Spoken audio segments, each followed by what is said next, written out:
ফকির বাবা বলছে রোকাইয়া 3টা রুটি দান করো। রোকাইয়া 3টা রুটি ফকির বাবাকে দান করে দিয়েছে। রোকাইয়া গেটখানা বাবা লাগায়া হযরতে বেলালের কাছে চলে এসেছে। বেলালের কাছে চলে এসেছে। হযরতে বেলাল বলতেছে বলো গো রোকাইয়া 12টা বাজলে আমার ইন্তিকাল হবে। রোকাইয়া চোখের পানি ঝরঝর করে ফেলে বলতেছে বলে আগো আল্লাহ আমার স্বামীর 12টার পরে জানতা ইন্তেকাল হবে। এই বলে স্বামী স্ত্রী বাবা কান্না করতেছে। বেরাদুল ইসলাম মাদান সামানি কেরাও এ সোনা মানি কেরাও যখন বাবা 12টা বেজে গেল মালাকুল মউত এসে দরওয়াজায় হাজির হয়ে গেল। সুবহানাল্লাহ। আর ওই দরওয়াজায় দাঁড়িয়ে আছে ফকির বাবা। মালাকুল মউত বলছে হটো। ফকির বাবা বলতেছে কাকে হটো বলছো? বলে বেলালের জান কবজ করতে এসেছে, হটে যাও। ফকির বাবা বলতেছে মালাকুল মউত তুমি ফিরে যাও। মালাকুল মউত বলতেছে ফকির তোমার সাহস তো কম না। আল্লাহর হুকুমে বেলালের জান কবজ করতে এসেছে, আর আল্লাহর হুকুম যদি হয়ে যায় আমি তাকে 1 সেকেন্ড বাদ দিই না, আমি সঙ্গে সঙ্গে তার জানটা কবজ করে নে। আর তুমি বলতেছো চলে যাও। ফকির বাবা বলতেছে মালাকুল মউত 3 দিন পর আসবা, 3 দিন পর ইন্তিকাল হবে। মালাকুল মউত বলতেছে বলে ফকির বাবা 3 দিন কেন 1 সেকেন্ড পার হতে দেব না। বেলালের জান কবজ করতে এসেছি, এখন কবজ করে যাব, 1 সেকেন্ড ছাড়বো না। ছেড়বে? এই ফকির বাবা বলতেছে বেলালের হায়াত 7 দিন বেড়ে গেল। জোর হবে না? সুবহানাল্লাহ। ফকির বাবা বলছো গো মালাকুল মউত যাও বেলালের হায়াত 7 দিন বেড়ে গেল। মালাকুল মউত বলছে তো বিশাল তো ব্যাপার। মালাকুল মউত বলছে যে হ্যাঁ রে হ্যাঁ, এখন যদি এর সঙ্গে পাঙ্গা দিতে যায় তো মুসা নবী আমাকে একবার চড় মেরেছিল, একটা ঘুষি মেরেছিল, তো একটা চোখ বের করে দিয়েছিল। দরকার নাই, ফকিরের সঙ্গে তর্ক লাগতে যাব না। আবার মালাকুল মউত বলছে বেলাল, বেলালের জান আমি কবজ করতে এসেছি। ফকির বাবা হটে যাও, আমি 1 সেকেন্ড পার দেব না। 7 দিন কেন, আমি 1 সেকেন্ড পার হতে দেব না। এদিকে ফকির বাবা বলছে বলো গো মালাকুল মউত বেলালের হায়াত 70 বছর বেড়ে গেল। জোরে বলেন সুবহানাল্লাহ। 70 বছর বেড়ে গেল। মালাকুল মউত আল্লাহকে বলছে আল্লাহ গো এই ফকির বাবাটাকে, এ ফকির বাবাটাকে কেন আমার সঙ্গে এইরকম তর্ক বিতর্ক করতেছে? আল্লাহ বলছে গো মালাকুল মউত জলদি করে চলে যাও, ওই ফকিরের পাওয়ার হলো আলাদা। জোরে বলেন সুবহানাল্লাহ।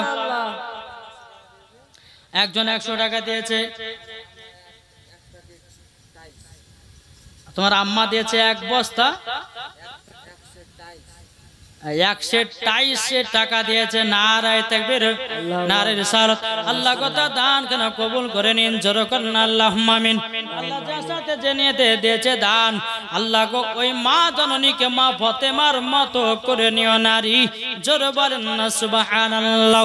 বেরাদুল ইসলাম মাদার সামানে কাও আল্লাহ বলছে মালাকুল মউত জলদি করে তুমি ফিরে এসো। এদিকে বেলাল রুকাইয়া ঘরের ভিতরে কান্না করছে বিবি গো 12টা বেজে গেল আর আমি দুনিয়ায় বাঁচব না। 12টা বেজে গেল গেল, 12টা পার হয়ে গেল, 1টা বেজে গেল, 2টা বেজে গেল, 3টা বেজে গেল। রুকাইয়া বলতে, বলো গো স্বামী আমার, আপনার বলে 12টাতে ইন্তিকাল হতে ছিল, 1টা পার হয়ে গেল, 2টা পার হয়ে গেল, 3টা পার হয়ে গেল, আপনার ইন্তিকাল কেন হলো না? রুকাইয়া বলছে, স্বামী গো আপনি একটু বসুন, আমি দরওয়াজার কাছ থেকে ঘুরে আসতেছি। জোরে বলেন সুবহানাল্লাহ। যখন দরওয়াজার কাছে এসেছে, এদিকে দরওয়াজা খুলে দেখতেছে ফকির বাবা দাঁড়িয়ে। ফকির বাবা, তবে শোনো গো শোনো, আমার স্বামী তো 12 বছর আগে 12টার সময় জান ইন্তেকাল হতো। আচ্ছা বলো না, ও বলো না, আমার স্বামীর জান কেন কবজ হলো না?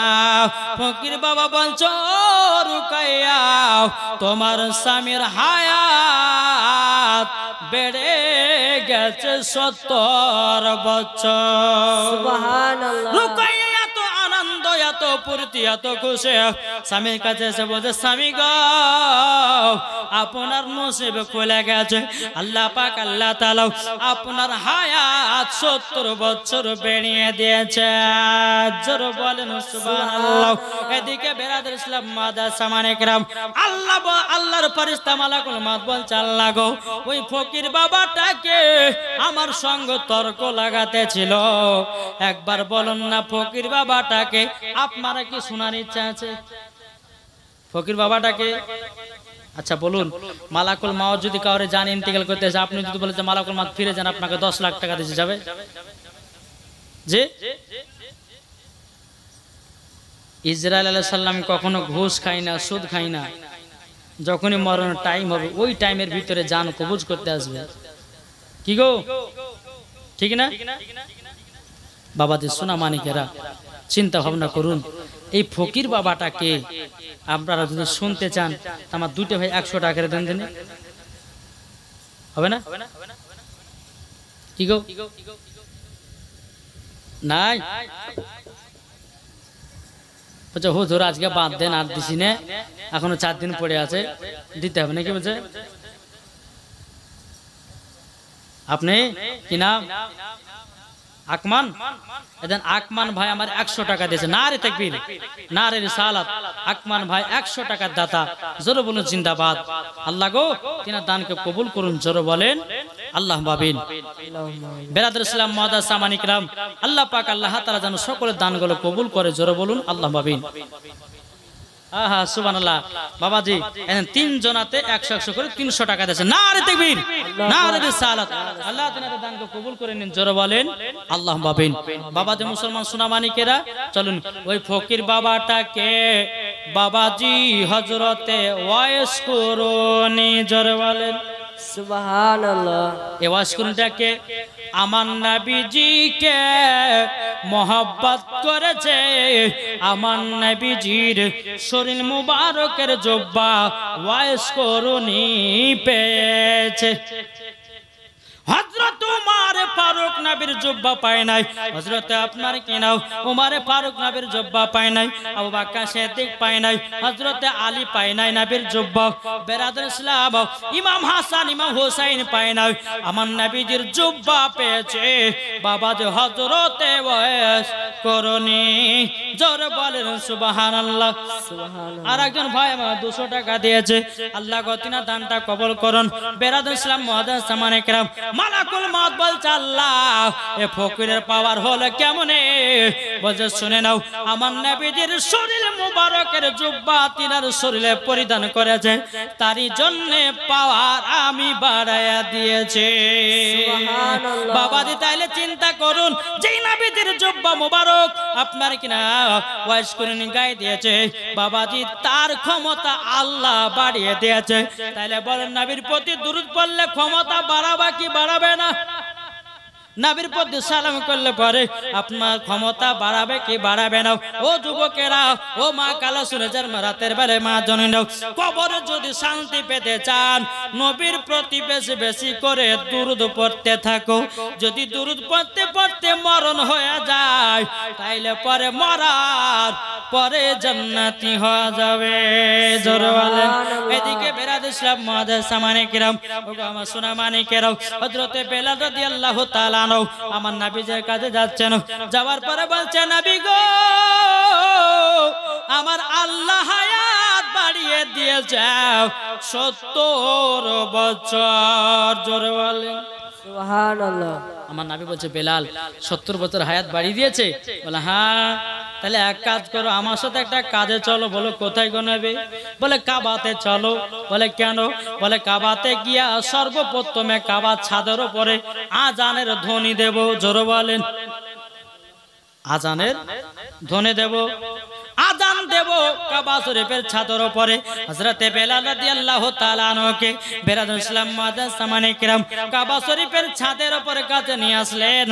এদিকে আমার নবী বলছে, বেলাল কাবা শরীফের ছাদের উপরে ওঠো। বেলাল কাবার ছাদের উপরে উঠেছে। বেলালকে বলছে, বেলাল আজান দাও। বেলাল আজান দেয় নাও।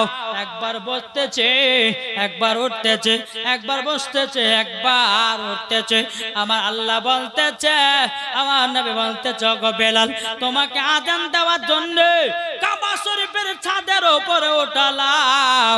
আজান না দিয়ে একবার বসছো, একবার উঠছো, এর কারণ রাখেও। বেলাল বলছে, নবী গো, আমি যখন মসজিদে নববীতে আজান দিতাম, ওগো দয়াল নবীজি, আমি কাবার দিকে মুখ করে আজান দিতাম। কিন্তু নবী গো, আজকে তো কাবা শরীফের ছাদের উপরে কোন দিকে মুখ করে আজান দিব দূরে পাই না, তার জন্য আজানও দিতে পারতেছি না। আমার নবী বলছে, বেলাল, তুমি কি জানো না আমি হলাম কাবার কাবা? নারে তাকবীর, নারে রিসালাত, মাসলাক আল হাজরা। এ বেলাল, তুমি কি জানো না আমি হলাম কাবার কাবা? আল্লাহ যদি আমাকে তৈরি না করতো, আল্লাহ কাবা বানাতো না। জোরে বলেন সুবহানাল্লাহ। এ বেলাল, কাবা শরীফের ছাদের উপরে উঠে তুমি আমার দিকে মুখ করে আজান দাও। জোরে বলেন সুবহানাল্লাহ। আজান দিতে লাগলেন। আল্লাহু আকবার, আল্লাহু আকবার, আল্লাহু আকবার, আল্লাহু আকবার। আশহাদু আল্লা ইলাহা ইল্লাল্লাহ,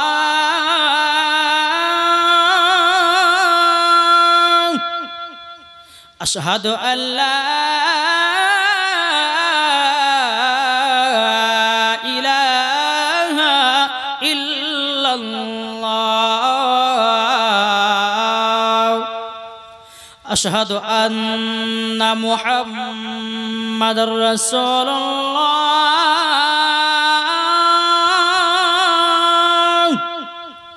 আশহাদু আন্না মুহাম্মাদার রাসূলুল্লাহ, হাইয়া আলাস সালাহ,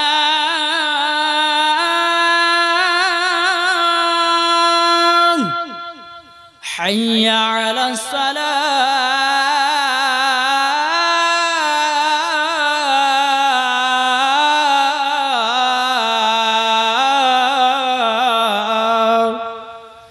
হাইয়া আলাল ফালাহ,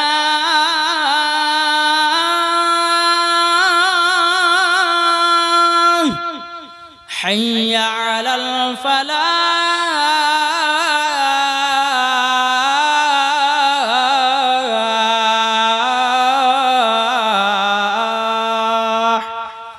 আল্লাহু আকবার, আল্লাহু আকবার, লা ইলাহা ইল্লাল্লাহ। জোরে বলেন। বেলাল কাবা শরীফের ছাদে আজান দিল। বেলাল যখন বাবা আজান দিলেন, এদিকে কাফেরের দলেরা নবীকে মারার জন্য চলে আসতেছে। আবু জাহেল, উতবা, সাইবা এরা বলতে লাগলো, দেখো আব্দুল্লাহর বেটা মুহাম্মদ কাবা শরীফের ছাদের উপরে ওঠে বেলালকে দিয়ে আজান দেওয়াতেছে। বহুত লম্বা ঘটনা বেলালের। যদি আয়েশা বলতেন যে বেলালের জীবন গঠন হতো 3 দিনে, তো ইনশাআল্লাহ ভালো করে বলা হয়তো। বাবাতে মুসলমান, যাই হোক, আল্লাহ পাক আল্লাহ তাআলা আমাদের সকলকে নবীজির আশিক, নবীজির প্রেমিক যেন বানিয়ে নেয়। আল্লাহুম্মা আমিন। যখন আমার নবী মুস্তাফা দুনিয়া থেকে পর্দার আড়াল হয়েছিলেন বাবজি, হযরতে বেলাল নবীর জন্য কেঁদে কেঁদে পাগল হয়ে গেছিল। জোরে বলেন সুবহানাল্লাহ। নবীর জন্য কেঁদে কেঁদে পাগল হয়ে গেছিল বাবা। আবার বেলাল, আমার নবী যখন পর্দার আড়াল হলো রে বাবা, হযরতে বেলালের চোখ দিয়ে পানি ঝরঝর করে পড়তে আছে।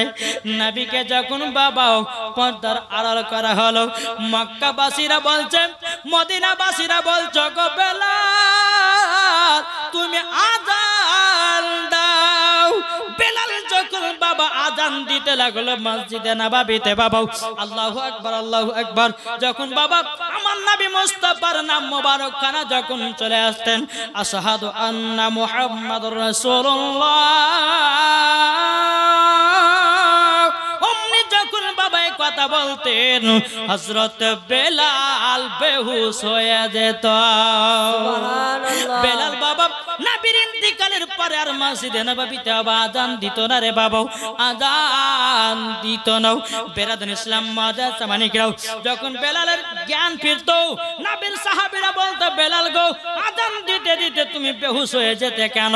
তখন বেলাল বলতে চায়, নবীর সাহাবীরা গো, আজানের ভিতরে আমার নবীর যখন নাম মোবারক খানা চলে আসতো গো, আমি বেলাল নিজেই বেহুশ হয়ে যেতাম, আমার নবীজি সামনে দাঁড়িয়ে থাকতেন। সুবহানাল্লাহ। বেরাদার, এই হচ্ছে নবীর প্রেমিক, নবীর আশিক। এই বেলালকে কাফেরের দলেরা কত না মেরেছে, তবু হযরতে বেলাল কলমা ছাড়ে নাই। বেরাদুল ইসলাম, বেলালের জন্ম থেকে নিয়ে মৃত্যু পর্যন্ত যদি শোনা হয় তো শোনা মজা আছে। এবার যদি কোনদিন করেন কোন বক্তাকে, তো বেলালের জীবনী করিয়ে কমসে কম 5 দিন করাবেন। জি, 5 দিন বেলালের জীবনী কাউকে করাবেন, ইনশাআল্লাহ মন ভরে প্রাণ খুলে হযরতে বেলালের, এই বেলালের জীবনী মানে নবীর জীবনী। কি গো, নবীকে নিয়ে জীবনী। বেরাদুল ইসলাম, দ্বীন ইসলামের খিদমতের ওয়াজগুলো, জীবনীগুলো করতে হবে। বেরাদুল ইসলাম, যে যুবক ছেলেরা এককালীন বাবা, যে যুবক ছেলেরা ইসলামকে টিকে রেখেছিল, আর এখনকার যুবকেরা বাবা যে ফ্রি ফায়ার পাবজি খেলে ইসলামকে ধ্বংস করতেছে, কি ঠিক না? জি, তাই আপনাদেরকে বলতে চাই, বাবা যে মুসলমান, কার কখন মরণের টাইম আসবে কেউ বলতে পারবে না। একদিন সবাইকে অন্ধকার কবর যেতে হবে। তাই যুবকেরা, ও মা খালা, আপনাদেরকে বলতে চাই, মা জননীরা, খাতুনে জান্নাতের মতো নারী হন মা। স্বামীর সঙ্গে ঝগড়া করবেন না, স্বামীর সঙ্গে তর্ক বিতর্ক করবেন না। আমি যেই বাড়িতে 3 দিন ধরে ছিলাম বাবজি মুসলমান, ওই বাড়িতে বাবা যে এতটা ভাই ভাই ভাই এতটা মেল, আমার মনে হয় যে এইরকম ভাই ভাই মেল আর কোনো বাড়িতে নাই। জি, যে বাড়িতে আমি আছি 3 দিন ধরে, হ্যাঁ, খুব সুন্দর আমাদেরকে ভালোবেসে দেখভাল করলেন।